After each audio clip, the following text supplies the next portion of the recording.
Let's have a really honest conversation about the 7 money habits that are keeping you poor. Hey friends, welcome back to the channel. If you're new here, my name is Ed and I'm an economist turned property investor. And I've spent the last 5 years of my life researching, recording podcasts, and interviewing investors about how they made money. And through that, I found that there are 7 bad money habits that tend to keep people poor. Now, these are the same bad habits that I've personally fallen into and had to overcome on my money-making journey. So I'm not sitting here thinking that I've got everything figured out, because no one's born knowing how money works. We've got to figure it out for ourselves. And the first bad money habit I had to break was paying myself last. So here's how most people save. They get paid from their job, they spend their money, and then they save what's left. And when they say save, they actually mean that they leave the leftover money in their spending account and they just expect their bank balance to grow. Now, this does not work, because even if you don't spend all your money 1 week or fortnight, the next time something unexpected comes up, a birthday or car repairs, you spend that money then. Now, to break this bad money habit, we've got to flip this on its head. So rather than spending our money and saving what's left, we need to allocate those savings first. Now, this concept first came up almost 100 years ago in the book The Richest Man in Babylon, and it's called Paying Yourself First. So with my first job, I earned very little money, like 42 grand a year, which meant that I got paid something like $650 a week. But the first thing I did, even on that low income, was take $100 a week and transfer it into a bank account at a separate bank, at a different bank. And that was so I didn't see those savings accumulate every time I logged into my bank app and then think, I'm just gonna go spend that money. So I was taking out those savings before I even had the chance to spend them. Now, the key here is to put that money in a separate bank account with a separate bank. But after learning that good money habit from a 100-year-old book, I actually fell into some really bad money habits. And one of those was keeping up with my friends. So I had this friend, Ollie, and at the time I was earning less than 50 grand a year. He was earning over twice what I made, and we were in our early 20s.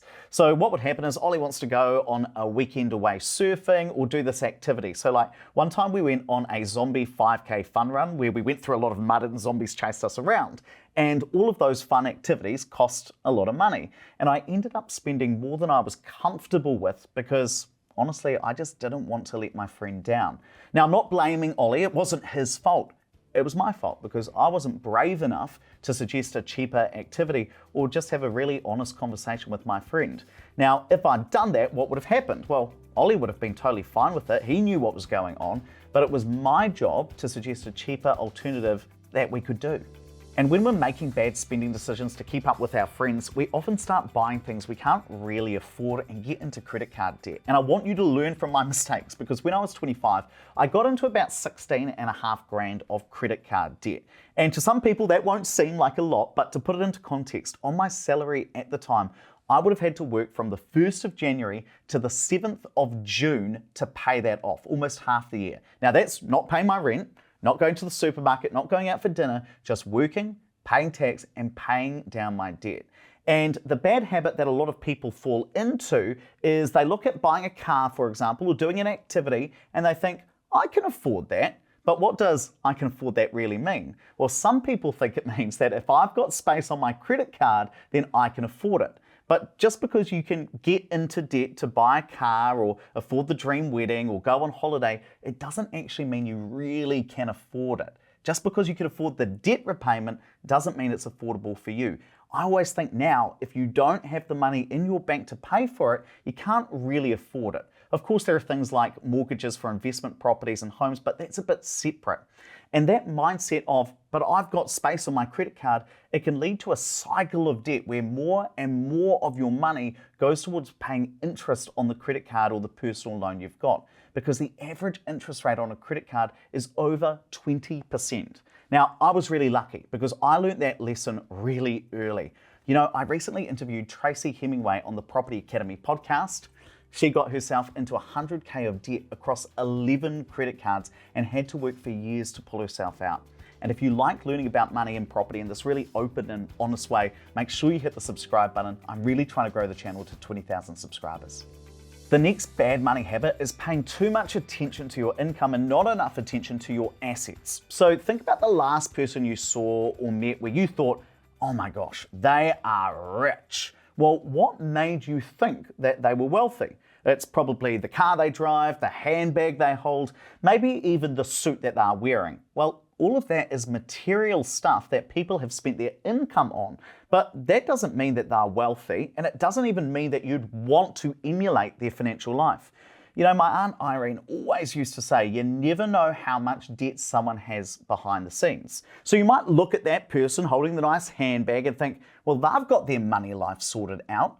But if they just paid for it on a credit card and are now struggling with the debt and on the inside are feeling really bad about that spending decision, is that really what you want for yourself?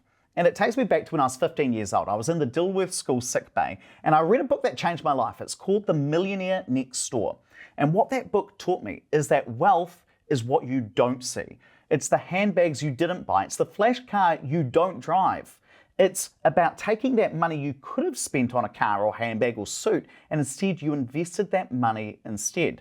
Now, instead of having that car, you've got money and you've got investments in the bank. And what the Millionaire Next Door taught me is that there are a lot of people out there who drive modest cars but have a lot of shares, businesses, or property that they own that you can't necessarily see. So there is a big difference between being rich and looking rich. So when I think about what I want in the future, sure, I spend some time thinking about having a nice car, a nice house, or going on a nice holiday, but I spend a lot more time thinking about how do I build more assets, because assets is what makes you rich, and I don't think people pay enough attention to it. And one of the things that stops people getting assets is lifestyle inflation. Now, one of the best things my friend Andrew Nicol told me, we co-host the Property Academy podcast together, which you should definitely subscribe to. He said once, there is a limit to how little you can spend, but there is no limit to how much you can earn. So don't always try and just spend less, try and earn more and more. And this is where some of the things that I'm saying in this video do sound a bit contradictory, but two people can say different things and also both be right. You just need to find the balance. But here's where most people struggle. As you earn more, and you will earn more over your life as you gain more experience and get pay rises, as that happens, you will also want to spend more. So I once had a client who wanted to invest in property. Now, he lived in Wellington and was on a very high income, $250,000. Now, for context, that puts him in the top 1 to 3% of income earners. But he wasn't saving or investing anything. He was spending his entire income. And the issue was that every time he got a pay rise, he thought, well, I'm working really hard. I deserve to treat myself. So he started spending more, got used to that level of spending, and then it was really hard to cut back. So that's lifestyle inflation. Now, compare that to another of my clients. Now, this guy started working at Google when he was 20 years old. And he started out on quite a low income, about 50 grand. But every time he got a pay rise, he took that extra money and he invested it. Meanwhile, he just kept living on 50 grand a year. Now, speed forward 20 years later, he's 40 today and he is ready to retire. He's going to be one of the youngest retirees in New Zealand. And it's all because he's invested so much money just because he managed to keep a lid on lifestyle inflation. Again, on the face of it, he doesn't look rich. But boy, does he have a lot of wealth behind him. Now, I don't think you've got to take it that far and be like the guy from Google. I suggest you go directly halfway in between. So every time you get a pay rise, let yourself spend half of the extra money you're getting each week or fortnight, but then invest the other half. And one of the bad money habits that Google guy just avoided was investing too late, which is what most people do. You see, I recently met a couple at one of my investment seminars, and they were in their 60s and they wanted to start investing in property. And they said, Ed, we were always told that we need to pay off our mortgage first before we invest. But now we're in our 60s and we feel like we've left it too late. And I felt so terrible because this is the typical advice a lot of people hear. Buy a house, pay off your mortgage, and then start investing for your retirement. But here's the thing, the average age that somebody buys a house is 37. So if you then spend the next 30 years of your life paying off the mortgage, you get to 67, you're 2 years into retirement already. And sure, you've got a house with no mortgage, but nothing but the government pension to support yourself. You've left it a little too late. And I'll share a stat that will absolutely blow your mind. So let's say that you're 25 today and you start investing $100 a week. In 40 years, when you're 65, you'll have just over $1.5 million. Now, ignore inflation for a second. If you have $1.5 million today, you're in the top 14% when it comes to wealth. Okay, but let's say you start 20 years later, you start investing at 45. Same thing. You put $100 a week every week in, and it grows by 8% because you're investing in high growth shares. You might think that you're going to have twice as much money if you start investing earlier because you've invested for double the time. No. If you started investing at 25, you'll have 6 times more money than if you left investing for later. So you get to 65 and you've got $1.5 million rather than $250K if you'd started investing later. And that all happens because your returns compound over time. You see, the earlier you start, the more time you have in the market, the better off you'll typically be. And the last bad money habit, and I think this is actually the most important one, is if you never take any risk. When you start telling people that you want to invest, whether it's property, shares, or starting a business, some of your friends and family might say, well, isn't that a bit risky? Or what happens if it doesn't work out? And those are fair questions, but it's also the psychological concept of loss aversion, where we value not losing money way more than making the equivalent amount of money. And that's why in my book, Wealth Plan, I ask, in fact, the opposite question.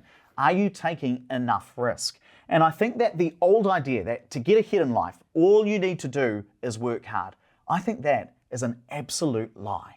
Yes, you need to work hard to get ahead, but it's not enough just on its own. You also need to take some risks. You also need to take some chances. So the standard life plan for most people looks something like go to school, work hard, go to university, work hard, get a job, work hard, buy a house, work hard to pay it off, have kids, that's hard work too, raise those kids, even harder, send them out into the world, finish paying off the mortgage, then start saving for your retirement. And objectively, that is not a good way to build above average wealth.